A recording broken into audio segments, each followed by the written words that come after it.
ನಮಸ್ಕಾರ ವೀಕ್ಷಕರೇ, Royals Kannada prime ನ್ಯೂಸ್ಗೆ ಸ್ವಾಗತ. ನಾನು ರವಿ. ಮೊದಲಿಗೆ ಹೆಡ್ಲೈನ್ಸ್. ಕಂದಾಯ ಇಲಾಖೆಯಲ್ಲಿ ಕ್ರಾಂತಿಕಾರಕ ಹೆಜ್ಜೆ, ವೃದ್ಧಾಪ್ಯ ವೇತನ ಸೇರಿ ಜಮೀನು ದಾಖಲೆ ಡಿಜಿಟಲೀಕರಣ, ಪೌತಿ ಖಾತೆ ಹಕ್ಕುಪತ್ರ ವಿತರಣೆ ಕ್ರಮ. ಸುದ್ದಿಗೋಷ್ಠಿಯಲ್ಲಿ ಜಿಲ್ಲಾ ಉಸ್ತುವಾರಿ ಸಚಿವ ಡಾಕ್ಟರ್ ಎಂಸಿ ಸುಧಾಕರ್ ಹೇಳಿಕೆ. ಜ್ಞಾನ ದೇಗುಲಗಳಾದ ಸರ್ಕಾರಿ ಶಾಲೆಯಲ್ಲಿ ಪುಂಡರ ಹಾವಳಿ, ಶಿಡ್ಲಘಟ್ಟ ಕ್ಷೇತ್ರ ಶಿಕ್ಷಣಾಧಿಕಾರಿ ಕಚೇರಿ ಆವರಣದಲ್ಲಿ ಪುಂಡಾಟ. ಕೋಟೆ ಸರ್ಕಾರಿ ಶಾಲೆಯಲ್ಲಿ ಪುಂಡಾಟ ಮೆರೆದವರ ವಿರುದ್ಧ ನಾಗರಿಕರ ಆಕ್ರೋಶ. ರಸ್ತೆಯಲ್ಲಿ ವಾಹನಗಳ ನಿಲುಗಡೆಯಿಂದ ಹೈರಾಣಾದ ನಾಗರಿಕರು. ಬಾಗೇಪಲ್ಲಿ ಸಾರ್ವಜನಿಕ ಸಂಚಾರಕ್ಕೆ ಕಿರಿಕಿರಿ ಮಾಡುತ್ತಿರುವ ಅಡ್ಡಾದಿಡ್ಡಿ ವಾಹನ ನಿಲುಗಡೆ, ಅಧಿಕಾರಿಗಳ ಬೇಜವಾಬ್ದಾರಿತನಕ್ಕೆ ಸಾರ್ವಜನಿಕರ ಆಕ್ರೋಶ. ವಾರ್ತೆಗಳ ವಿವರ. ಕಂದಾಯ ಇಲಾಖೆಯಲ್ಲಿ ಕ್ರಾಂತಿಕಾರ ಬದಲಾವಣೆಗಳನ್ನು ರಾಜ್ಯ ಕಾಂಗ್ರೆಸ್ ಸರ್ಕಾರ ತರುತ್ತಿದ್ದು, ಕಂದಾಯ ಗ್ರಾಮಗಳು, ಅಕ್ರಮ ಸಕ್ರಮ, ಹಕ್ಕುಪತ್ರ ವಿತರಣೆ, ವಿವಿಧ ಪಿಂಚಣಿಗಳ ವಿತರಣೆ, ಪೌತಿ ಖಾತೆ ಸೇರಿದಂತೆ ಅನೇಕ ಕಾರ್ಯಕ್ರಮಗಳು ಫಲಾನುಭವಿಗಳ ಮನೆಗೆ ತಲುಪಿಸಲು ಸರ್ಕಾರ ಕ್ರಮ ಕೈಗೊಂಡಿದೆ ಎಂದು ಜಿಲ್ಲಾ ಉಸ್ತುವಾರಿ ಸಚಿವ ಡಾಕ್ಟರ್ ಎಂಸಿ ಸುಧಾಕರ್ ಹೇಳಿದರು. ಚಿಕ್ಕಬಳ್ಳಾಪುರದ ಜಿಲ್ಲಾ ಕಚೇರಿಯಲ್ಲಿ ವಿಶೇಷವಾಗಿ ಕಂದಾಯ ಇಲಾಖೆಗೆ ಸಂಬಂಧಪಟ್ಟಂಥ ಹಲವಾರು ವಿಚಾರಗಳ ಬಗ್ಗೆ ಸುದೀರ್ಘವಾದಂಥ ಮಾಹಿತಿ ಸಂಗ್ರಹಣೆ ಮತ್ತು ಸೂಚನೆಗಳನ್ನು ಕೊಡುವಂಥ ಕೆಲಸ ಆಗಿದೆ. ಚಿಕ್ಕಬಳ್ಳಾಪುರ ಜಿಲ್ಲಾಧಿಕಾರಿ ಕಚೇರಿಯಲ್ಲಿಂದು ನಡೆದ ಸುದ್ದಿಗೋಷ್ಠಿಯಲ್ಲಿ ಮಾತನಾಡಿದ ಜಿಲ್ಲಾ ಉಸ್ತುವಾರಿ ಸಚಿವ ಡಾಕ್ಟರ್ ಎಂಸಿ ಸುಧಾಕರ್, ರಾಜ್ಯದ ಕಂದಾಯ ಇಲಾಖೆಯಲ್ಲಿ ಕ್ರಾಂತಿಕಾರಕ ಬದಲಾವಣೆ ತರಲಾಗುತ್ತಿದೆ. ಪಿ ನಂಬರ್ ಸಮಸ್ಯೆಯಿಂದ ರೈತರು ತೀವ್ರ ಸಂಕಷ್ಟಕ್ಕೆ ಸಿಲುಕಿದ್ರು. ಅದಕ್ಕೆ ರಾಜ್ಯ ಸರ್ಕಾರ ಮತ್ತು ಕಂದಾಯ ಇಲಾಖೆ ಪರಿಹಾರ ಹುಡುಕಿದೆ ಎಂದರು. ಮುಖ್ಯವಾಗಿ ಭೂಮಿ ದಾಖಲೆಗಳ ಡಿಜಿಟಲೀಕರಣ, ಕಂದಾಯ ಗ್ರಾಮಗಳು, ಆಡಿ ತಾಂಡಗಳಿಗೆ ದಾಖಲೆ ನೀಡುವ ಕೆಲಸ ಮಾಡ್ತಿರುವುದು ಸಂತಸ ತಂದಿದೆ ಎಂದರು. ದರಖಾಸ್ತು ಪೋಡಿಗೆ ಜಿಲ್ಲೆಯಲ್ಲಿ 2,000 ಭೂಮಿ ಸಿದ್ಧವಾಗಿದ್ದು, ಇನ್ನೂ 1,500 ಸೇರ್ಪಡೆ ಮಾಡಿ ಜಿಲ್ಲೆಯ 3,500 ದರಖಾಸ್ತು ಪೋಡಿ ಮಾಡಲಾಗುವುದು. ರಾಜ್ಯದಲ್ಲಿ 11,000 ಪೋಡಿ ಮಾಡಲು ಗುರಿ ಹೊಂದಲಾಗಿದ್ದು, ಗ್ರಾಮ ಠಾಣ ವಿಸ್ತರಣೆ, ಜಿಲ್ಲೆಯ ಬಾಗೇಪಲ್ಲಿ ಮತ್ತು ಗುಡಿಬಂಡೆ ತಾಲೂಕುಗಳ 2,000 ಹಕ್ಕುಪತ್ರ ವಿತರಣೆ, 17,000 ಪೌತಿ ಖಾತೆ ವಿತರಣೆಯ ಗುರಿ ಹೊಂದಿರೋದಾಗಿ ಸಚಿವರು ತಿಳಿಸಿದರು. ಇನ್ನು ವಿವಿಧ ಯೋಜನೆಗಳಲ್ಲಿ ಸಾಮಾಜಿಕ ಭದ್ರತಾ ಯೋಜನೆಗಳಾದ ವಿಧವಾ ವೇತನ ಸೇರಿದಂತೆ ಇತರ ಪಿಂಚಣಿಗಳು ಫಲಾನುಭವಿಗಳ ಮನೆಗೆ ತಲುಪಿಸಲು ಕ್ರಮ ವಹಿಸಲಾಗಿದ್ದು, 3,200 ಫಲಾನುಭವಿಗಳ ಪಟ್ಟಿ ಸಿದ್ಧಪಡಿಸಲಾಗಿದೆ. ಆಶ್ರಯ ಯೋಜನೆಯಲ್ಲಿ ಬಾಗೇಪಲ್ಲಿ ಗುಡಿಬಂಡಿಯಲ್ಲಿ 2,000 ನಿವೇಶನ ಹಂಚಲು ನಿರ್ಧರಿಸಲಾಗಿದ್ದು, 27,000 ಫಲಾನುಭವಿಗಳಿಗೆ ಸೌಲಭ್ಯ ವಿತರಣೆ ಮಾಡಲಾಗುವುದು. 30,000 ಮಂದಿಗೆ ಹಕ್ಕುಪತ್ರ ವಿತರಿಸುವ ಗುರಿ ಹೊಂದಲಾಗಿದ್ದು, ವಿವಿಧ ಪಿಂಚಣಿಗಳು 10,000 ಮಂದಿಗೆ ವಿತರಿಸುವ ಗುರಿ ಹೊಂದಿರುವುದಾಗಿ ಸಚಿವರು ಹೇಳಿದರು. ತಮಗೆ ಗೊತ್ತಿದೆ, ಈಗ ಗ್ರಾಮಗಳ ಬೆಳವಣಿಗೆ ಆಗಿದೆ. ಈಗ ಕೆಲವು ಸಂದರ್ಭದಲ್ಲಿ ಸರ್ಕಾರಿ ಜಾಗವನ್ನು ಒತ್ತುವರಿ ಮಾಡಿಕೊಂಡು ಅಲ್ಲಿ ಗ್ರಾಮಗಳ ನಿರ್ಮಾಣ ಆಗಿರ್ತಕ್ಕಂಥದ್ದಿದೆ. ಕೆಲವು ಸಂದರ್ಭದಲ್ಲಿ ಖಾಸಗಿ ಜಾಗದಲ್ಲಿ ಅನಧಿಕೃತವಾಗಿ ಮನೆಗಳನ್ನು ಕಟ್ಕೊಂಡು ವಾಸ ಮಾಡುವಂಥದ್ದಿದೆ. ಈಗ ಗ್ರಾಮ ಠಾಣದ ವಿಸ್ತರಣೆ ಆಗಬೇಕು ಅಂತಕ್ಕಂಥದ್ದಿದೆ. ಇದರಲ್ಲಿ 2 ಥರ ಬರ್ತದೆ. ಈಗ ಇಲ್ಲಿ ಗ್ರಾಮದಿಂದ 1 ಕಿಲೋಮೀಟರ್ ದೂರದಲ್ಲಿ 50 ಮನೆಗಿಂತ ಹೆಚ್ಚು ಇರ್ತಕ್ಕಂಥದ್ದು ಒಂದು ಕ್ಯಾಟಗರಿ ಇದೆ. ಇಲ್ಲ ಗ್ರಾಮದ ಹತ್ತಿರದಲ್ಲಿ 10 ಮನೆಗಿಂತ ಹೆಚ್ಚು ಇರ್ತಕ್ಕಂಥದ್ದು, ಅಂದರೆ 10 ಮನೆಗಿಂತ ಸುಮಾರು 10 ಮನೆ ಇರ್ತಕ್ಕಂಥದ್ದು. ಈ ರೀತಿ 2 ಥರ ಇವತ್ತು ಕಂದಾಯ ಗ್ರಾಮ ಅಂತಕ್ಕಂಥದ್ದನ್ನು ಇವತ್ತು ಅದನ್ನು ವಿಂಗಡಣೆ ಮಾಡುವಂಥದ್ದಾಗಿದೆ. ಈಗ ಅದನ್ನು ಕೂಡ ಇವತ್ತು ಅಲ್ಲಿ ಮನೆ ಕಟ್ಟಿರ್ತಕ್ಕಂಥವ್ರಿಗೆ ಕಾನೂನಿನ ಚೌಕಟ್ಟಿನಲ್ಲಿ ಸರ್ಕಾರಿ ಜಾಗದಲ್ಲಿ ಒಂದು ವ್ಯವಸ್ಥೆ ಇದೆ ಮತ್ತು ಖಾಸಗಿ ಜಾಗದಲ್ಲಿ ಕಟ್ಟಿರುವಂಥ ಒಂದು ಪ್ರಕ್ರಿಯೆಗಳಿದ್ದಾವೆ. ಈಗ ಅದನ್ನು ಕೂಡ ನಾವು ಮಾಡ್ತಾ ಇದ್ದೀವಿ. ಈಗ ಇದರಲ್ಲಿ ಕಂದಾಯ ಗ್ರಾಮದ್ದು ಹಕ್ಕುಪತ್ರಗಳು ಕೊಡುವಂಥದ್ದು ಸುಮಾರು 2,000 ಕೊಡಬೇಕು ಅಂತಕ್ಕಂಥದ್ದು ನಾವಿವತ್ತು ಗುರಿಯನ್ನು ಇಟ್ಕೊಂಡಿದ್ದೀವಿ. ಈ ಕಂದಾಯ ಗ್ರಾಮ ಅಭಿಯಾನ ಇದು ದೊಡ್ಡ ಮಟ್ಟದಲ್ಲಿ ಆಗಬೇಕು ಅಂತಕ್ಕಂಥದ್ದು. ಇದರಲ್ಲಿ ಬಹುಶಃ ಮುಂದಿನ ದಿನಗಳಲ್ಲಿ 30,000 ಜನಕ್ಕೆ ಇದನ್ನು ಹಕ್ಕುಪತ್ರಗಳನ್ನು ಕೊಡುವಂಥದ್ದಕ್ಕೆ ನಿಗದಿ ಮಾಡಿದ್ವಿ. ಈಗ ಏನೀಗ ಆಗಿದೆ, ಈಗ ಆಗಿರ್ತಕ್ಕಂಥದ್ದು ಬೇರೆ. ಆದರೆ ನಾವು ಟಾರ್ಗೆಟ್ ಇಟ್ಕೊಂಡಿರ್ತಕ್ಕಂಥದ್ದು 30,000 ಜನಕ್ಕೆ ಇದನ್ನು ಮುಟ್ಟುವಂಥದ್ದು ಮಾಡಬೇಕು. ಆಮೇಲೆ ಸಾಮಾಜಿಕ ಭದ್ರತಾ ಅಭಿಯಾನ ಕೂಡ ಅಷ್ಟೇ, ಅದು 10,000 ಜನಕ್ಕೆ ನಾವು ಗುರಿಯಾಗಿ ಇಟ್ಕೊಂಡಿದ್ದೀವಿ. ಅವರೆಲ್ಲರಿಗೂ ಇದನ್ನು ಮುಟ್ಟಿಸುವಂಥದ್ದಾಗಬೇಕು.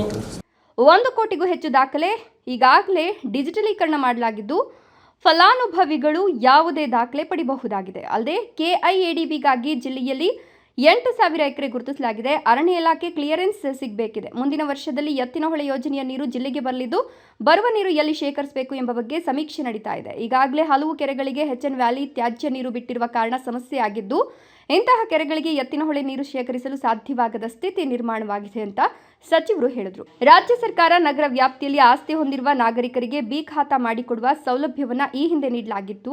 ಇದೀಗ ಬಿ ಖಾತೆಯನ್ನು ಎ ಖಾತೆಯಾಗಿ ಪರಿವರ್ತನೆ ಮಾಡುವ ಅವಕಾಶವನ್ನು ಸರ್ಕಾರ ಕಲ್ಪಿಸಿದ್ದು, ಇದಕ್ಕೆ ಸಂಬಂಧಿಸಿದಂತೆ ಕ್ರಮ ವಹಿಸಲಾಗುತ್ತಿದೆ ಎಂದರು. ಈಗ ಏನು ನಮ್ಮ ಡಿಜಿಟಲೈಸೇಷನ್ ಏನು ಮಾಡ್ತಾ ಇದ್ದೀವಿ, ಏನು ಸ್ಕ್ಯಾನ್ ಮಾಡಿ ಮಾಡುವಂಥದ್ದು, ಈಗಾಗಲೇ 1.95 ಕೋಟಿ ಅಂದರೆ 1,95,00,000 ಇವತ್ತು ಸ್ಕ್ಯಾನಿಂಗ್ ಆಗಿದೆ. ಏನು ಹಾಳೆಗಳು ಶೀಟ್ಸ್ ಸ್ಕ್ಯಾನಿಂಗ್ ಆಗಿದೆ. ಈಗ ಅದು ABC ಕ್ಯಾಟಗರಿ ಅಂತ ಮಾಡಿದ್ದೀವಿ. ಏನು ಇವತ್ತು 30 ವರ್ಷಕ್ಕಿಂತ ಮೇಲೆ ಇರ್ತಕ್ಕಂಥದ್ದು, 15 ವರ್ಷಕ್ಕಿಂತ ಕಮ್ಮಿ ಏನು ದಾಖಲಾತಿಗಳಿರ್ತಕ್ಕಂಥದ್ದು, ಈ ರೀತಿಯೆಲ್ಲ ಮಾಡಿರ್ತಕ್ಕಂಥದ್ದಿದೆ. ಇನ್ನು ಚಿಕ್ಕಬಳ್ಳಾಪುರದ ADSMT ಬಡಾವಣೆ ನಿವೇಶನ ವಿತರಣೆಯಲ್ಲಿ ಅಕ್ರಮಗಳು ನಡೀತಿರುವ ಬಗ್ಗೆ ಪತ್ರಕರ್ತರು ಕೇಳಿದ ಪ್ರಶ್ನೆಗೆ ಉತ್ತರಿಸಿದ ಸಚಿವರು, ಇಂತಹ ವಿಚಾರದಲ್ಲಿ ಅಕ್ರಮಗಳು ನಡೆಯೋದು ಸಹಜ. ಹಾಗಾಗಿ ನಗರಸಭೆ ಆಡಳಿತಾಧಿಕಾರಿಯಾಗಿರುವ ಜಿಲ್ಲಾಧಿಕಾರಿಗಳು ಈ ಕುರಿತು ಪರಿಶೀಲನೆ ನಡೆಸಿ ಕ್ರಮ ವಹಿಸಲಿದ್ದಾರೆ ಅಂತ ಸಚಿವರು ಜಿಲ್ಲಾಧಿಕಾರಿಗಳಿಗೆ ಸೂಚನೆ ಕೊಟ್ಟರು. ಈಗ ಅವರು ಜಾಮೀನು ಮೇಲೆ ಹೊರಗಿದ್ದಾರೆ, ಅವರು ಅದನ್ನ ಫಾರೆನ್ಸಿಕ್ ಸೈನ್ಸ್ ಕೊಟ್ಬಿಟ್ಟು ಧ್ವನಿ ಅವ್ರದಲ್ಲ ಅಂತೇಳಿ ಪ್ರೂವ್ ಮಾಡಿ ಸಂತೋಷ. ಸರ್ಕಾರಿ ಶಾಲೆಗಳನ್ನು ಜ್ಞಾನ ದೇಗುಲ ಎನ್ನುತ್ತಾರೆ. ಆದರೆ ಶಿಡ್ಲಘಟ್ಟ ನಗರದ ಕ್ಷೇತ್ರ ಶಿಕ್ಷಣಾಧಿಕಾರಿಗಳ ಕಚೇರಿ ಆವರಣದಲ್ಲಿರುವ ಕೋಟೆ ಸರ್ಕಾರಿ ಬಾಲಕರ ಶಾಲೆಯಲ್ಲಿ ರಾತ್ರಿ ವೇಳೆಯಲ್ಲಿ ಪುಂಡ ಪೋಖರಿಗಳ ಪುಂಡಾಟ ಹೆಚ್ಚಾಗಿದೆ.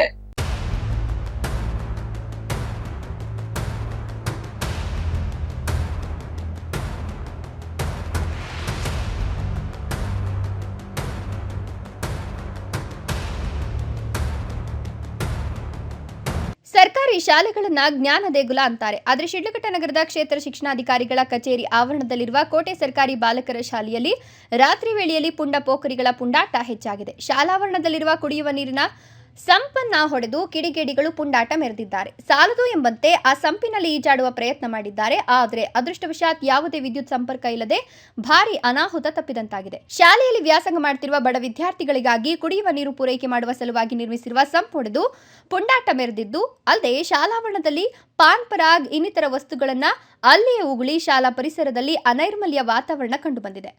ಮಕ್ಕಳಿಗೆ ಬೋಧನೆ ಮಾಡುವ ಶಿಕ್ಷಕರು ಪ್ರತಿನಿತ್ಯ ಶಾಲೆಯನ್ನು ಸ್ವಚ್ಛಗೊಳಿಸುವ ಕಾಯಕವನ್ನು ಮಾಡಿಕೊಂಡಿದ್ದಾರೆ. ಸರ್ಕಾರಿ ಶಾಲೆಯಲ್ಲಿ ಶಿಕ್ಷಕರು ಗುಣಮಟ್ಟದ ಶಿಕ್ಷಣ ನೀಡುವ ಪ್ರಯತ್ನ ಮಾಡುತ್ತಿದ್ರೆ, ಮತ್ತೊಂದೆಡೆ ರಾತ್ರಿ ವೇಳೆಯಲ್ಲಿ ಕಿಡಿಗೇಡಿಗಳು ಶಾಲಾ ಆವರಣವನ್ನ ಅಕ್ರಮ ಚಟುವಟಿಕೆಗಳ ತಾಣ ಮಾಡಿಕೊಂಡಿರೋದು ಗೋಚರವಾಗಿದೆ. ಕುಡಿಯುವ ನೀರಿನ ಸಂಪಿಗೆ 2 ಬೀಗಗಳನ್ನು ಹಾಕಿದ್ರು ಸಹ ಅದನ್ನು ಒಡೆದು ಹಾಕಿದ್ದಾರೆ. ಇತ್ತೀಚೆಗೆ ಶಾಲೆಯಲ್ಲಿ ಸಂಪನ್ನ ದುರಸ್ತಿಗಾಗಿ 13,000 ರೂಪಾಯಿಗಳನ್ನು ಖರ್ಚು ಮಾಡಿರುವುದು ತಿಳಿದು ಬಂದಿದೆ. ಕಿಡಿಗೇಡಿಗಳು ಶಾಲಾ ಪರಿಸರವನ್ನು ಹಾಳು ಮಾಡಲು ಹುನ್ನಾರ ನಡೆಸಿದ್ದಾರೆ. ಇದರ ಬಗ್ಗೆ ಇಲಾಖಾಧಿಕಾರಿಗಳು ಮತ್ತು ಶಾಲೆಯ ಮುಖ್ಯಸ್ಥರು ಕಡಿವಾಣ ಹಾಕಬೇಕಿದೆ.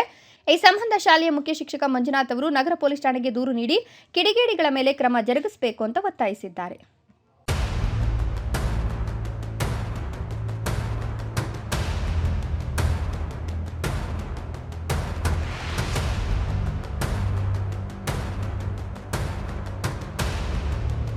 ಬಾಗೇಪಲ್ಲಿ ಪಟ್ಟಣದ ಪ್ರಮುಖ ರಸ್ತೆಗಳು ಮತ್ತು ಜನನಿ ಬೀಡ ಪ್ರದೇಶಗಳಲ್ಲಿ ವಾಹನಗಳ ಅಕ್ರಮ ನಿಲುಗಡೆ ಮಿತಿಮೀರಿದ್ದು ಸಾರ್ವಜನಿಕರ ಸಂಚಾರಕ್ಕೆ ದೊಡ್ಡ ಕಂಟಕವಾಗಿ ಪರಿಣಮಿಸಿದೆ. ರಸ್ತೆಯ ಇಕ್ಕೆಲಗಳಲ್ಲಿ ಬೇಕಾಬಿಟ್ಟಿ ವಾಹನಗಳನ್ನು ನಿಲ್ಲಿಸುತ್ತಿರುವುದರಿಂದ ಸಂಚಾರ ದಟ್ಟಣೆ ಉಂಟಾಗುತ್ತಿದ್ದು ಪಾದಚಾರಿಗಳು ಜೀವ ಕೈಯಲ್ಲಿ ಹಿಡಿದು ಓಡಾಡುವ ಪರಿಸ್ಥಿತಿ ನಿರ್ಮಾಣವಾಗಿದೆ.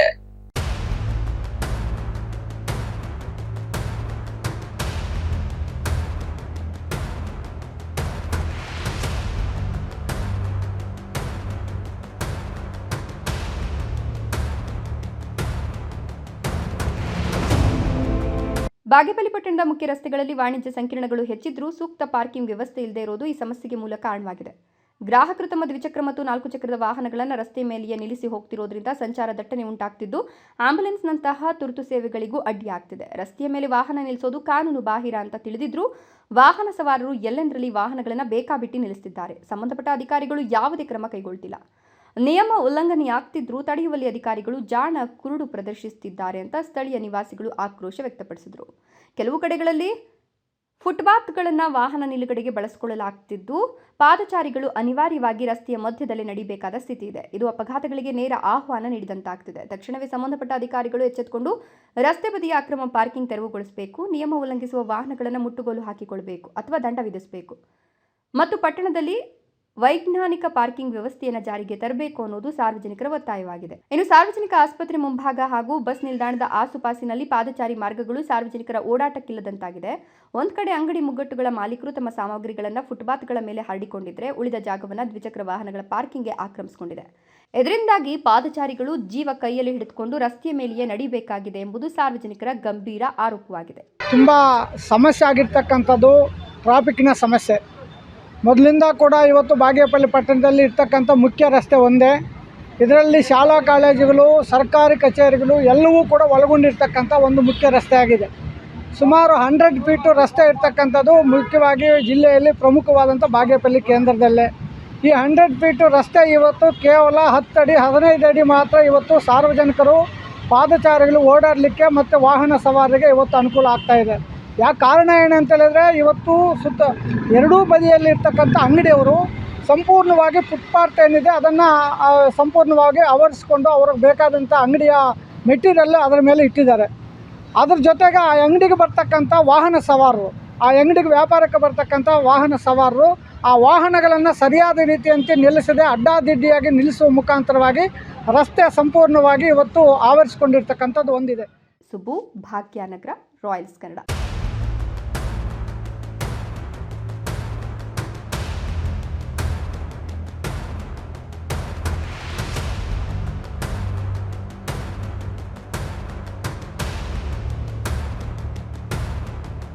ಇದೀಗ ಸಣ್ಣ ವಿರಾಮ. ವಿರಾಮದ ನಂತರ ಸುದ್ದಿ ಮುಂದುವರಿಯಲಿದೆ. ಪ್ರಿಯ ವೀಕ್ಷಕರೇ, ಇವತ್ತು ನಮ್ಮ ದೈವಿ ಶಕ್ತಿ ಸಂಸ್ಥಾನದಿಂದ ಪ್ರತಿಷ್ಠಾಪಿಸಿ ಸಿದ್ಧಿ ಮಾಡಲಾಗಿರುವ ಕರುಂಗಲಿ ಮಾಲೆ ಮತ್ತು ಬ್ರಾಸ್ಲೈಟ್ ನಿಮಗಾಗಿ ತಲುಪಿಸಲಾಗುತ್ತಿದೆ.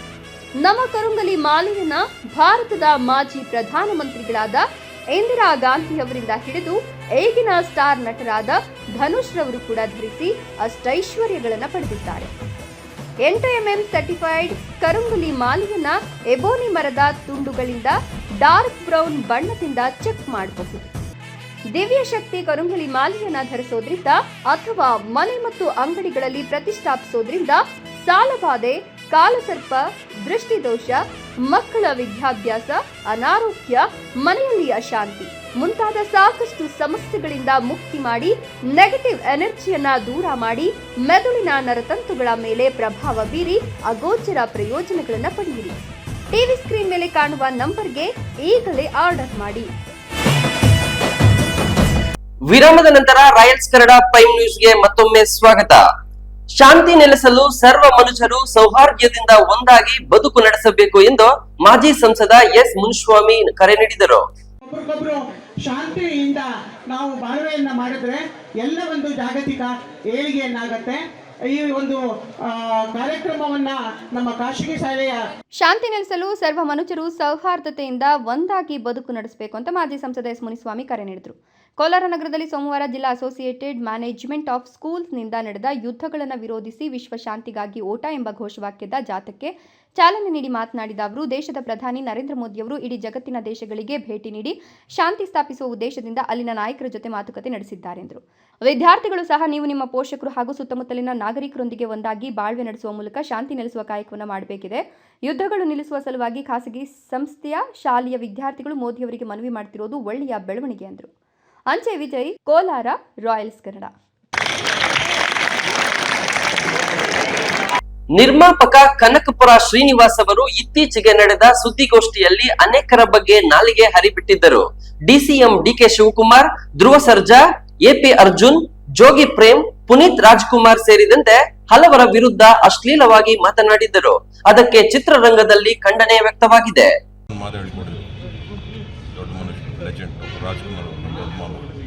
ನಿರ್ಮಾಪಕರನ್ನ ಅನ್ನದಾತರು ಅಂತ ನೋಡಬಹುದು. ಈಗಲೂ ಹಾಗೆ ನೋಡ್ತೀವಿ, ಅಷ್ಟೇ ಗೌರವದಿಂದ ನೋಡ್ತೀವಿ. ನಿರ್ಮಾಪಕ ಕನಕಪುರ ಶ್ರೀನಿವಾಸ್ ಅವರ ಮಾತಿಗೆ ಸ್ಯಾಂಡಲ್ವುಡ್ನಲ್ಲಿ ತೀವ್ರ ಆಕ್ಷೇಪ ವ್ಯಕ್ತವಾಗಿದೆ. ಈ ಕುರಿತು ದೊಡ್ಡಬಳ್ಳಾಪುರದಲ್ಲಿ ರೋರಿಂಗ್ ಸ್ಟಾರ್ ಶ್ರೀಮುರಳಿ ಪ್ರತಿಕ್ರಿಯೆ ನೀಡಿ, ನಮಗಿಂತ ದೊಡ್ಡವರು ಡಾಕ್ಟರ್ ರಾಜ್ಕುಮಾರ್ ಅವರು ಒಂದು ಮಾತು ಹೇಳಿದ್ರು, ನಿರ್ಮಾಪಕರು ಅನ್ನದಾತರು ಅಂತ. ಅವರ ಮಾತನ್ನ ಚಾಚು ತಪ್ಪದೆ ನಿರ್ಮಾಪಕರನ್ನ ಗೌರವದಿಂದ ಕಾಣ್ತೇವೆ. ಕಲಾವಿದರಿಂದ ಕೆಲಸ ಮಾಡಿಸ್ಕೊಳ್ಳುವಾಗ ಒಂದ್ ರೀತಿ, ಕೆಲಸ ಮುಗಿದ ನಂತರ ಒಂದ್ ರೀತಿ, ಯಾವುದೋ ಒಂದು ಘಟನೆ ಇಟ್ಟುಕೊಂಡು ಬೇಜವಾಬ್ದಾರಿತನದಿಂದ ಮಾತನಾಡಿರೋದು ಇಷ್ಟವಾಗಿಲ್ಲ. ಕಲಾವಿದರು ಎಂದ ಮೇಲೆ ಕಲಾವಿದರಿಗೆ ಮನೆ, ಸಂಸಾರ, ಜವಾಬ್ದಾರಿ ಎಲ್ಲ ಇರುತ್ತೆ.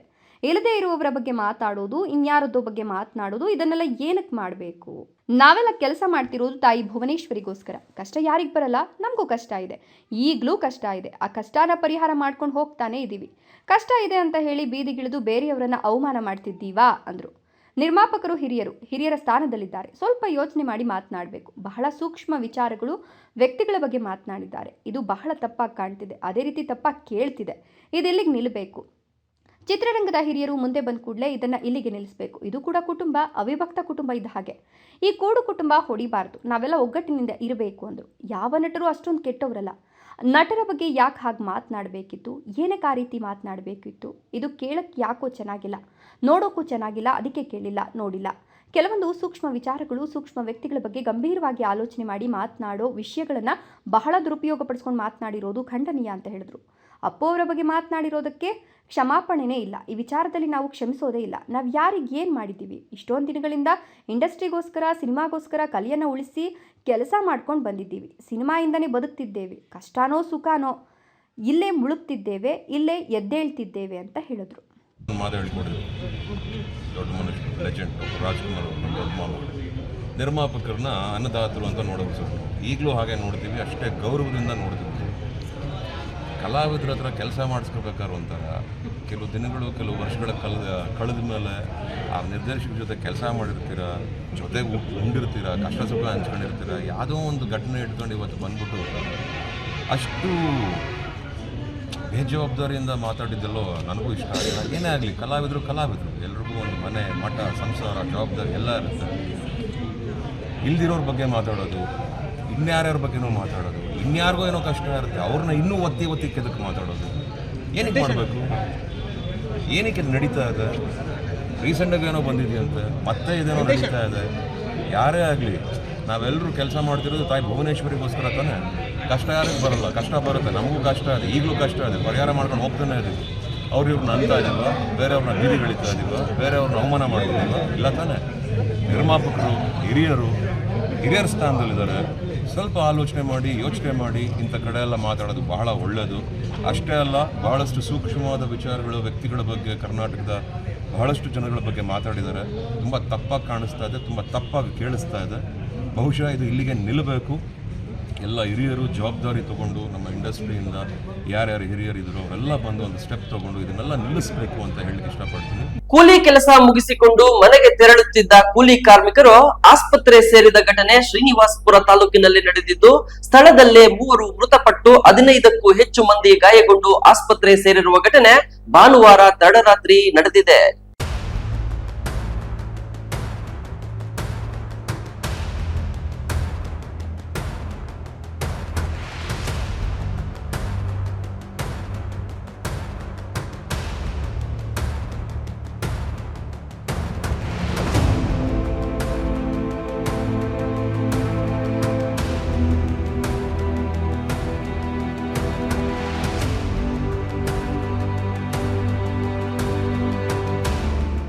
ಶ್ರೀನಿವಾಸಪುರ ತಾಲೂಕಿನಲ್ಲಿ ಭಾನುವಾರ ತಡರಾತ್ರಿ ಭೀಕರ ಅಪಘಾತ ನಡೆದಿದ್ದು, ಸ್ಥಳದಲ್ಲಿ 3 ಮೃತಪಟ್ಟು 15ಕ್ಕೂ ಹೆಚ್ಚು ಮಂದಿ ಗಾಯಗೊಂಡು ಆಸ್ಪತ್ರೆ ಸೇರಿದ ಘಟನೆ ನಡೆದಿದೆ. ಕೋಲಾರ ಜಿಲ್ಲೆಯ ಶ್ರೀನಿವಾಸಪುರ ತಾಲೂಕಿನ ಕಾಲೋನಿ ಗೇಟ್ ಬಳಿ ಭಾನುವಾರ ಅಪಘಾತ ಸಂಭವಿಸಿದ್ದು, 3 ಕೂಲಿ ಕಾರ್ಮಿಕರು ಸ್ಥಳದಲ್ಲೇ ಮೃತಪಟ್ಟಿದ್ದಾರೆ. ಘಟನೆಯಲ್ಲಿ 15ಕ್ಕೂ ಹೆಚ್ಚು ಮಂದಿ ಗಂಭೀರವಾಗಿ ಗಾಯಗೊಂಡಿದ್ದು, ಆಸ್ಪತ್ರೆಯಲ್ಲಿ ಚಿಕಿತ್ಸೆ ಪಡೆದಿದ್ದಾರೆ. ಶ್ರೀನಿವಾಸಪುರ ಸಮೀಪ ಹುಣಸೆಹಣ್ಣು ಕೊಯ್ಯುವ ಕೆಲಸ ಮುಗಿಸಿಕೊಂಡು ಮರಳಿ ತಮ್ಮ ಗ್ರಾಮಗಳಿಗೆ ತೆರಳುತ್ತಿದ್ದ ವೇಳೆ ಈ ದುರ್ಘಟನೆ ಸಂಭವಿಸಿದೆ. ಕಾರ್ಮಿಕರನ್ನ ಹೊತ್ತೊಯ್ಯುತ್ತಿದ್ದ ಬೊಲೆರೋ ಪಿಕಪ್ ವಾಹನ ನಿಯಂತ್ರಣ ತಪ್ಪಿ ಪಲ್ಟಿಯಾದ ಪರಿಣಾಮ ಈ ದುರಂತ ಸಂಭವಿಸಿದೆ. 27 ವರ್ಷದ ಸೀನು, 50 ವರ್ಷದ ಮುನಿಯಮ್ಮ ಹಾಗೂ 53 ವರ್ಷದ ವೆಂಕಟಪ್ಪ ಮೃತರಾಗಿದ್ದು, ಗಾಯಾಳುಗಳು ಮೂಲತಃ ಆಂಧ್ರಪ್ರದೇಶದ ಮದನಪಲ್ಲಿ ವಿಧಾನಸಭಾ ಕ್ಷೇತ್ರದ ಚಂಪಕೂರು ಪಂಚಾಯತ್ನ ಪಾತೂರು ಮತ್ತು ಪೂಲಕುಂಟ್ಲಪಲ್ಲಿ ಗ್ರಾಮದ ನಿವಾಸಿಗಳು ಅಂತ ಗುರುತಿಸಲಾಗಿದೆ. ಅಪಘಾತ ಸಂಭವಿಸಿದ ಕೂಡಲೇ ಸ್ಥಳೀಯರು ಹಾಗೂ ಪೊಲೀಸರು ರಕ್ಷಣಾ ಕಾರ್ಯಕ್ಕೆ ಧಾವಿಸಿದ್ದಾರೆ. ಗಾಯಗೊಂಡ 15ಕ್ಕೂ ಹೆಚ್ಚು ಕಾರ್ಮಿಕರನ್ನ ಶ್ರೀನಿವಾಸಪುರ ಹಾಗೂ ಮದನಪಲ್ಲಿಯ ಸರ್ಕಾರಿ ಆಸ್ಪತ್ರೆಗಳಿಗೆ ದಾಖಲಿಸಲಾಗಿದ್ದು, ಕೆಲವರ ಸ್ಥಿತಿ ಚಿಂತಾಜನಕವಾಗಿದೆ ಅಂತ ವರದಿಯಾಗಿದೆ. ಘಟನಾ ಸ್ಥಳಕ್ಕೆ ಕೋಲಾರ ಎಸ್ಪಿ ಕನ್ನಿಕಾ ಸಿಕ್ರಿವಾಲ್ ಹಾಗೂ ಮುಳಬಾಗಿಲು ಡಿವೈಎಸ್ಪಿ ಮನೀಷಾ ಭೇಟಿ ನೀಡಿ ಪರಿಶೀಲನೆ ನಡೆಸಿದ್ದಾರೆ. ಗಾಯಾಳುಗಳ ಆರೋಗ್ಯ ವಿಚಾರಿಸಿದ ಅಧಿಕಾರಿಗಳು ಘಟನೆಗೆ ಸಂಬಂಧಿಸಿದಂತೆ ಮಾಹಿತಿ ಕಲೆ ಹಾಕುತ್ತಿದ್ದಾರೆ.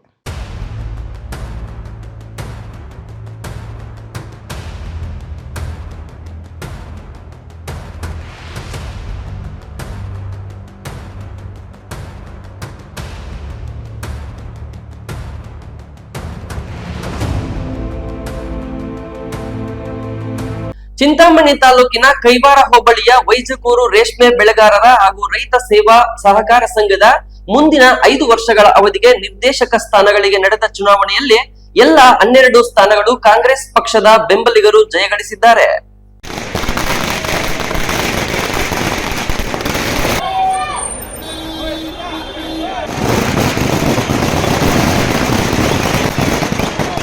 ಚಿಂತಾಮಣಿ ತಾಲೂಕಿನ ಕೈವಾರ ಹೋಬಳಿಯ ವೈಜಕ್ಕೂರು ರೇಷ್ಮೆ ಬೆಳೆಗಾರರ ಹಾಗೂ ರೈತರ ಸೇವಾ ಸಹಕಾರ ಸಂಘದ ಮುಂದಿನ 5 ವರ್ಷಗಳ ಅವಧಿಗೆ ನಿರ್ದೇಶಕ ಸ್ಥಾನಗಳಿಗೆ ನಡೆದ ಚುನಾವಣೆಯಲ್ಲಿ ಎಲ್ಲ 12 ಸ್ಥಾನಗಳು ಕಾಂಗ್ರೆಸ್ ಪಕ್ಷದ ಬೆಂಬಲಿಗರು ಜಯಗಳಿಸಿದ್ದಾರೆ. ಜೆಡಿಎಸ್ ಭದ್ರಕೋಟೆಯಾಗಿದ್ದು 2-3 ಅವಧಿಯಲ್ಲಿ ಜೆಡಿಎಸ್ ಬೆಂಬಲಿಗರು ಅಧಿಕಾರದಲ್ಲಿದ್ದರು. ಭಾನುವಾರ ನಡೆದ ಚುನಾವಣೆ ತೀವ್ರ ಜಿದ್ದಾಜಿದ್ದಿಯಿಂದ ನಡೆಯಿತು. ಎಲ್ಲ 12 ಸ್ಥಾನಗಳು ಕಾಂಗ್ರೆಸ್ ಬೆಂಬಲಿಗರು ಜಯಗಳಿಸುತ್ತಿದ್ದಂತೆ ಕಾಂಗ್ರೆಸ್ ಕಾರ್ಯಕರ್ತರ ಜಯಘೋಷಗಳು ಮೊಳಗಿದ್ವು. ಬಹಳ ವರ್ಷಗಳ ನಂತರ ಕಾಂಗ್ರೆಸ್ ಅಧಿಕಾರಕ್ಕೆ ಪಡೆದಿರೋದಕ್ಕೆ ಕಾಂಗ್ರೆಸ್ ಕಾರ್ಯಕರ್ತರು ಪಟಾಕಿ ಸಿಡಿಸಿ ಸಿಹಿ ವಿತರಿಸಿ ಸಂಭ್ರಮಿಸಿದರು. ಇನ್ನು ಎಚ್ ನಾರಾಯಣಸ್ವಾಮಿ ಮಾತನಾಡಿ, ಕೇಂದ್ರವನ್ನ ರೈತರ ಸ್ನೇಹಿಯಾಗಿ ರೂಪಿಸಬೇಕು, ರೈತರಿಗೆ ಸಾಲ ಮತ್ತಿತರ ಸೌಲಭ್ಯಗಳನ್ನು ದೊರೆಯುವಂತೆ ಪ್ರಾಮಾಣಿಕವಾಗಿ ಕರ್ತವ್ಯ ನಿರ್ವಹಿಸಬೇಕು ಅಂತ ನೂತನ ನಿರ್ದೇಶಕರಿಗೆ ಸಲಹೆ ನೀಡಿದರು. ಸಾಮಾನ್ಯ ಕ್ಷೇತ್ರದಿಂದ ಶ್ರೀನಿವಾಸ ಮೂರ್ತಿ, ಎಎನ್ ನಾಗರಾಜಪ್ಪ, ಮಂಜುನಾಥ್ ವಿ, ರಾಧಾಕೃಷ್ಣ, ಪರಿಶಿಷ್ಟ ಜಾತಿಯಿಂದ ವಿ ಶ್ರೀನಿವಾಸ, ಪರಿಶಿಷ್ಟ ಪಂಗಡದಿಂದ ಎಂ ವಿನೋದ್, ಹಿಂದುಳಿದ ವರ್ಗ ಎಟಿ ಮುನಿನಾರಾಯಣಪ್ಪ, ಹಿಂದುಳಿದ ವರ್ಗ ಬಿಎಂ ಸುರೇಶ್, ಮಹಿಳಾ ಮೀಸಲಾತಿಯಿಂದ ಎಚ್ಸಿ ಆಶಾ, ಎನ್ ಭಾಗ್ಯಮ್ಮ, ಸಾಲಗಾರರಲ್ಲದ ಕ್ಷೇತ್ರದಿಂದ ಡಿ ನರಸಿಂಹಮೂರ್ತಿ, ಠೇವಣಿದಾರರ ಕ್ಷೇತ್ರದಿಂದ ಬಿಪಿ ಹರೀಶ್ ಗೆಲುವು ಪಡೆದಿದ್ದಾರೆ. ಎಲ್ಲ ಮುಖಂಡರಿಗೂ ನಮ್ಮ ಮುಖಂಡರಿಗೂ ಹಾಗೂ ಮತ ಬಾಂಧವರು ಈ ಸಂತೆಗಳಲ್ಲಿ ಪಂಚಾಯಿತಿಯಲ್ಲಿ ಮರವಳ್ಳಿ, ಗುನ್ನಳ್ಳಿ, ಊರೂರು ಸೇರಿ ವಯಸ್ಕರು ರೈತರ ಸಹಕಾರ ಸಂಘದಿಂದ ನಮ್ಮ 12 ಜನರನ್ನ ಗೆಲ್ಸ್ಕೊಂಡಿರ್ತಾರೆ. ಫಸ್ಟ್ ಆಗಿ ನಾವು ಹೇಳಬೇಕಂದ್ರೆ ನಮ್ಮ ಮತ ಬಾಂಧವರಿಗೆ ನಾವು ಕೈ ಜೋಡಿಸಿ ನಾವು ಪ್ರತಿಯೊಬ್ಬರಿಗೂ ಅವ್ರಿಗೆ ಗಿಡ ಒಪ್ಪಿಸ್ಬಿಟ್ಟು ನಾವು ಒಂದು ನಮಸ್ಕಾರ ಅವ್ರನಿಗೆ ನಮ್ಮ ಗೆಲುವು. ಯಾಕಂದರೆ 20 ವರ್ಷ ತಂದೆಯವರು ಮಾಡ್ಕೊಂಬಂದರು, ಅದರಿಂದ ನಾವು ಮಾಡ್ಕೊಂಬಂದ್ರೆ ಡಾಕ್ಟರ್ MC ಸುಧಾಕರ್ ಅವರು ಟೋಟಲ್ 12 ಜನ ಅಭ್ಯರ್ಥಿಗಳನ್ನು ಗೆಲ್ಸ್ಕೊಂಬರಕ್ಕೆ ಅವರು ಕೂಡ ನಮಗೆ ಸಹಾಯ ಮಾಡಿದ್ದಾರೆ. Imran Khan RK, Chintamani, Royals Kannada.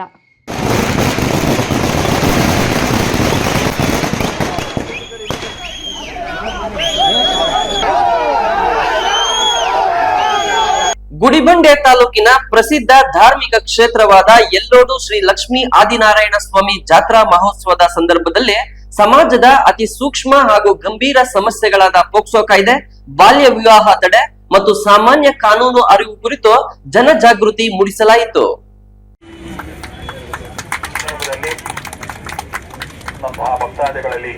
ಗುಡಿಬಂಡೆ ತಾಲೂಕಿನ ಪ್ರಸಿದ್ಧ ಧಾರ್ಮಿಕ ಕ್ಷೇತ್ರವಾದ ಯಲ್ಲೋಡು ಶ್ರೀ ಲಕ್ಷ್ಮೀ ಆದಿನಾರಾಯಣ ಸ್ವಾಮಿ ಜಾತ್ರಾ ಮಹೋತ್ಸವದ ಸಂದರ್ಭದಲ್ಲಿ ಸಮಾಜದ ಅತಿ ಸೂಕ್ಷ್ಮ ಹಾಗೂ ಗಂಭೀರ ಸಮಸ್ಯೆಗಳಾದ ಪೋಕ್ಸೋ ಕಾಯ್ದೆ, ಬಾಲ್ಯ ವಿವಾಹ ತಡೆ ಮತ್ತು ಸಾಮಾನ್ಯ ಕಾನೂನು ಅರಿವು ಕುರಿತು ಜನಜಾಗೃತಿ ಮೂಡಿಸಲಾಯಿತು. ಕಾರ್ಯಕ್ರಮವನ್ನು ಜಿಲ್ಲಾ ನ್ಯಾಯಾಧೀಶರಾದ ಟಿಪಿ ರಾಮಲಿಂಗೇಗೌಡ ಅವರು ಉದ್ಘಾಟಿಸಿ ಮಾತನಾಡಿ, ಗ್ರಾಮೀಣ ಪ್ರದೇಶಗಳಲ್ಲಿ ಇನ್ನೂ ಸಹ ಬಾಲ್ಯ ವಿವಾಹ ಮತ್ತು ಪೋಕ್ಸೋ ಪ್ರಕರಣಗಳು ಆತಂಕಕಾರಿಯಾಗಿ ಹೆಚ್ಚುತ್ತಿವೆ. ಅಜ್ಞಾನ, ಸಂಪ್ರದಾಯ ಹಾಗೂ ಕಾನೂನು ಅರಿವಿನ ಕೊರತೆಯೇ ಇಂತಹ ಅಪರಾಧಗಳಿಗೆ ಮೂಲ ಕಾರಣವಾಗಿದ್ದು, ಜನರಲ್ಲಿ ಜಾಗೃತಿ ಮೂಡಿಸುವುದು ಅತ್ಯಂತ ಅಗತ್ಯವಾಗಿದೆ. ಈ ಹಿನ್ನೆಲೆಯಲ್ಲಿ ಸಾವಿರಾರು ಭಕ್ತರು ಸೇರುವ ಜಾತ್ರೆಯಂತಹ ಸಾರ್ವಜನಿಕ ಸ್ಥಳದಲ್ಲಿ ಈ ಜಾಗೃತಿ ಕಾರ್ಯಕ್ರಮವನ್ನು ಆಯೋಜಿಸಲಾಗಿದೆ ಎಂದರು. ಬಾಲ್ಯ ವಿವಾಹವು ಮಕ್ಕಳ ಭವಿಷ್ಯವನ್ನು ನಾಶ ಮಾಡುವ ಸಾಮಾಜಿಕ ಅಪರಾಧವಾಗಿದ್ದು, ಇದು ಕಾನೂನಾತ್ಮಕವಾಗಿ ಶಿಕ್ಷಾರ್ಹ ಅಪರಾಧವಾಗಿದೆ. ಪೋಕ್ಸೋ ಕಾಯ್ದೆಯು ಮಕ್ಕಳ ರಕ್ಷಣೆಗಿರುವ ಅತ್ಯಂತ ಕಠಿಣ ಕಾಯ್ದೆಯಾಗಿದ್ದು, ಮಕ್ಕಳ ಮೇಲಿನ ಯಾವುದೇ ಲೈಂಗಿಕ ದೌರ್ಜನ್ಯವನ್ನು ಸಮಾಜ ಸಹಿಸುವಂತಿಲ್ಲ ಅಂದರು. ತಾಲೂಕು ಪಂಚಾಯಿತಿ ಇಒ ನಾಗಮಣಿ ಮಾತನಾಡಿ, 18 ವರ್ಷಗಳ ತನಕ ಮಕ್ಕಳು ಪೋಷಕರ ಜವಾಬ್ದಾರಿಯಾಗಿದ್ದು, ಅವರಿಗೆ ಕಡ್ಡಾಯವಾಗಿ ಶಿಕ್ಷಣ, ಸುರಕ್ಷತೆ ಮತ್ತು ಉತ್ತಮ ಭವಿಷ್ಯ ಒದಗಿಸಬೇಕಾಗಿದೆ. ಬಾಲ್ಯ ವಿವಾಹವನ್ನು ತಡೆಗಟ್ಟುವುದು ಕೇವಲ ಸರ್ಕಾರದ ಹೊಣೆಗಾರಿಕೆ ಮಾತ್ರವಲ್ಲ, ಸಮಾಜದ ಪ್ರತಿಯೊಬ್ಬ ನಾಗರಿಕನ ಜವಾಬ್ದಾರಿಯೂ ಆಗಿದೆ ಎಂದರು. ಜೊತೆಗೆ ಜಾತ್ರೆಯನ್ನ ಪ್ಲಾಸ್ಟಿಕ್ ಮುಕ್ತವಾಗಿ ಆಚರಿಸಿ ಪರಿಸರ ಸಂರಕ್ಷಣೆಗೆ ಎಲ್ಲರೂ ಕೈ ಜೋಡಿಸಬೇಕು ಅಂತ ಸಾರ್ವಜನಿಕರಿಗೆ ಮನವಿ ಮಾಡಿದರು. ಕಾರ್ಯಕ್ರಮದ ಭಾಗವಾಗಿ ಪ್ಯಾರಾಲೀಗಲ್, ವಾಲಂಟಿಯರ್ಸ್ ಹಾಗೂ ಅಂಗನವಾಡಿ ಕಾರ್ಯಕರ್ತೆಯರಿಂದ ಪೋಕ್ಸೋ ಕಾಯ್ದೆ, ಬಾಲ್ಯ ವಿವಾಹ ತಡೆ ಕಾಯ್ದೆ, ಮಕ್ಕಳ ಹಕ್ಕುಗಳ, ಮಹಿಳಾ ಸುರಕ್ಷತೆ ಹಾಗೂ ಉಚಿತ ಕಾನೂನು ಸಹಾಯ ಕುರಿತು ಸಾರ್ವಜನಿಕರಿಗೆ ಮಾಹಿತಿ ನೀಡಲಾಯಿತು. ಜಾಗೃತಿ ಫಲಕಗಳು, ಘೋಷಣೆಗಳು ಮತ್ತು ನೇರ ಸಂವಾದದ ಮೂಲಕ ಭಕ್ತರಿಗೆ ಕಾನೂನು ಅರಿವು ಮೂಡಿಸಲಾಯಿತು. Mahesh, Gudibande, Royals Kannada.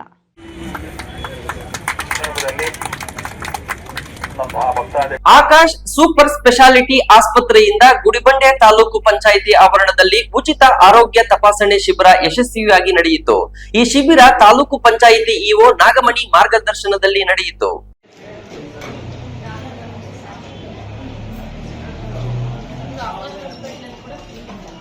Akash super speciality ಆಸ್ಪತ್ರೆಯಿಂದ ಗುಡಿಬಂಡೆ ತಾಲೂಕು ಪಂಚಾಯತ್ ಆವರಣದಲ್ಲಿ ಉಚಿತ ಆರೋಗ್ಯ ತಪಾಸಣಾ ಶಿಬಿರ ಯಶಸ್ವಿಯಾಗಿ ನಡೆಯಿತು.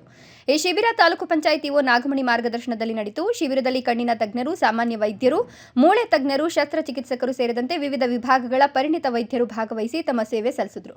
ರಕ್ತದೊತ್ತಡ, ಮಧುಮೇಹ, ಹೃದಯ ಸಂಬಂಧಿ ಕಾಯಿಲೆಗಳು, ಕಣ್ಣು ಮತ್ತು ಚರ್ಮದ ಸಮಸ್ಯೆಗಳು, ಮಕ್ಕಳ ಆರೋಗ್ಯ ತಪಾಸಣೆ, ಮಹಿಳೆಯರ ಆರೋಗ್ಯ ಪರೀಕ್ಷೆ ಸೇರಿದಂತೆ ಹಲವು ವಿಭಾಗಗಳಲ್ಲಿ ಉಚಿತ ತಪಾಸಣೆ ನಡೆಸಲಾಯಿತು.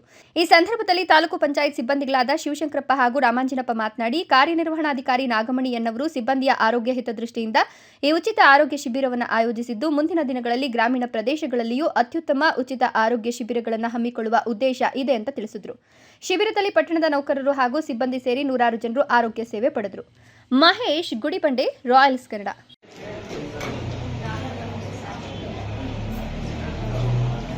ಶಾಲೆಯ ಮಕ್ಕಳ ಪೋಷಕರು ತಮ್ಮ ಜವಾಬ್ದಾರಿ ಮರೆಯುತ್ತಿದ್ದಾರೆ. ಇದರಿಂದ ಮಕ್ಕಳ ಬೆಳವಣಿಗೆ ಮೇಲೆ ಹೊಡೆತ ಬೀಳಲಿದೆ. ತಮ್ಮ ಮಕ್ಕಳ ವಿದ್ಯಾಭ್ಯಾಸದ ಜೊತೆಗೆ ಹಾಜರಾತಿ ಪರಿಶೀಲನೆ ಮಾಡಬೇಕು. ಜೊತೆಗೆ ಪೋಷಕರು ಶಿಕ್ಷಕರೊಂದಿಗೆ ಕೈ ಜೋಡಿಸಿದಾಗ ಮಕ್ಕಳ ಉತ್ತಮ ಭವಿಷ್ಯ ರೂಪಿಸಲು ಸಾಧ್ಯ ಎಂದು ಕ್ಷೇತ್ರ ಶಿಕ್ಷಣ ಸಮನ್ವಯಾಧಿಕಾರಿ ವೆಂಕಟರಾಮ್ ಹೇಳಿದರು.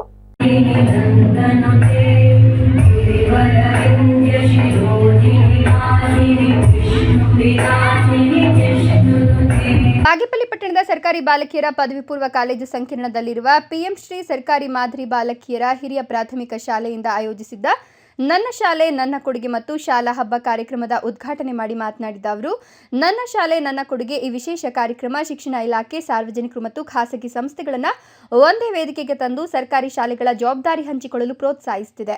ಮುಖ್ಯವಾಗಿ ನನ್ನ ಶಾಲೆ ನನ್ನ ಕೊಡುಗೆ ಸರ್ಕಾರದ ಒಂದು ಮಹತ್ವದ ಉಪಕ್ರಮವಾಗಿದ್ದು, ಸಾರ್ವಜನಿಕರು, ಹಳೆಯ ವಿದ್ಯಾರ್ಥಿಗಳು ಮತ್ತು ದಾನಿಗಳು ಸರ್ಕಾರಿ ಶಾಲೆಗಳ ಮೂಲಸೌಕರ್ಯ ಮತ್ತು ಶೈಕ್ಷಣಿಕ ಗುಣಮಟ್ಟ ಸುಧಾರಿಸಲು ನೆರವಾಗುವ ಈ ಕಾರ್ಯಕ್ರಮ ಶಾಲಾ ಪರಿಸರ ಆಕರ್ಷಿಸುವುದು ಹಾಗೂ ಡಿಜಿಟಲ್ ಶಿಕ್ಷಣ ನೀಡುವುದು ಮತ್ತು ಅತಿ ಹೆಚ್ಚು NGO ಸಂಸ್ಥೆಗಳ ಮೂಲಕ ನಿಧಿಯನ್ನು ಬಳಸಿಕೊಂಡು ಉತ್ತಮ ಮಾದರಿ ಶಾಲೆಯಾಗಿ ಪರಿವರ್ತನೆಯಾಗಿದೆ.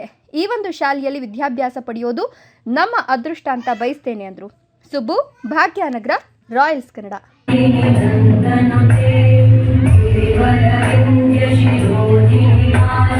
ಇದೀಗ ಮತ್ತೊಮ್ಮೆ ಹೆಡ್ಲೈನ್ಸ್. ಕಂದಾಯ ಇಲಾಖೆಯಲ್ಲಿ ಕ್ರಾಂತಿಕಾರಕ ಹೆಜ್ಜೆ, ವೃದ್ಧಾಪ್ಯ ವೇತನ ಸೇರಿ ಜಮೀನು ದಾಖಲೆ ಡಿಜಿಟಲೀಕರಣ, ಪೌತಿ ಖಾತೆ ಹಕ್ಕುಪತ್ರ ವಿತರಣೆ ಕ್ರಮ. ಸುದ್ದಿಗೋಷ್ಠಿಯಲ್ಲಿ ಜಿಲ್ಲಾ ಉಸ್ತುವಾರಿ ಸಚಿವ ಡಾಕ್ಟರ್ MC ಸುಧಾಕರ್ ಹೇಳಿಕೆ. ಜ್ಞಾನ ದೇಗುಲಗಳಾದ ಸರ್ಕಾರಿ ಶಾಲೆಯಲ್ಲಿ ಪುಂಡರ ಹಾವಳಿ, ಶಿಡ್ಲಘಟ್ಟ ಕ್ಷೇತ್ರ ಶಿಕ್ಷಣಾಧಿಕಾರಿ ಕಚೇರಿ ಆವರಣದಲ್ಲಿ ಪುಂಡಾಟ. ಕೋಟೆ ಸರ್ಕಾರಿ ಶಾಲೆಯಲ್ಲಿ ಪುಂಡಾಟ ಮೆರೆದವರ ವಿರುದ್ಧ ನಾಗರಿಕರ ಆಕ್ರೋಶ. ರಸ್ತೆಯಲ್ಲಿ ವಾಹನಗಳ ನಿಲುಗಡೆಯಿಂದ ಹೈರಾಣಾದ ನಾಗರಿಕರು. ಬಾಗೇಪಲ್ಲಿ ಸಾರ್ವಜನಿಕ ಸಂಚಾರಕ್ಕೆ ಕಿರಿಕಿರಿ ಮಾಡುತ್ತಿರುವ ಅಡ್ಡಾದಿಡ್ಡಿ ವಾಹನ ನಿಲುಗಡೆ ಅಧಿಕಾರಿಗಳ ಬೇಜವಾಬ್ದಾರಿತನಕ್ಕೆ ಸಾರ್ವಜನಿಕರ ಆಕ್ರೋಶ. ಇಂದಿನ ಸುದ್ದಿ ಮುಕ್ತಾಯವಾಯಿತು. ನಮಸ್ಕಾರ.